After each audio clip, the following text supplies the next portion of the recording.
আলাইকুম। এই দেখেন এগুলো কি সবাই তো চিনি ধনিয়া পাতা, এগুলো আমি আইস করবো, এগুলো আগে বাচ্চা নিই। দেখেন আমার ধনিয়া পাতা সব কটা বাসা শেষ।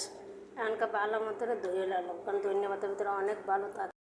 আমি টিস্যু পেপার বিছিয়ে নিছি, ধনিয়া পাতা ধুয়ে নিয়ে আইছি, আমি এরকম করে বিছায় রাখছি। পানিটা টানলে পরে আমি আইস করবো। এটা নিয়ে গেছে, এই অবস্থা আমি আইস করতে দেবো 2 ঘন্টা লাগে। 2 ঘন্টা পর আমার আইস হয়ে গেছে গা, এই যে দেখেন। আর আমি কিছু বেগুন আমি আইস করছি, এই যে দেখেন। ঠিক আছে, এখানকার আমি এই যে পেপারের ভিতরে রাখবো। আমার ধনিয়া পাতা প্যাকেট করা শেষ। দেখছেন, এরকম করে আলাদা ডিপ করে রেখে দেবো। আপনার যখন মন চাইবো তখন দিয়ে বাস বাড়ি করে তরকারিতে দিয়ে দেবেন বাস। আর এই যে আমার বেগুনও আমি প্যাকেট করেছি, এই যে দেখেন। এগুলো হয়তো আমরা আইস করছি, এরকম করে থাকবো, বেগুন একটুকু নষ্ট হবে না। আর এই যে দেখেন আমি এগুলো হচ্ছে রসুনও আমি আইস করছি। এগুলো একদম দেশি রসুন, ছোটো ছোটো রসুন আমি চুলাই এরকম করে প্যাকেট করছি অনেকটি।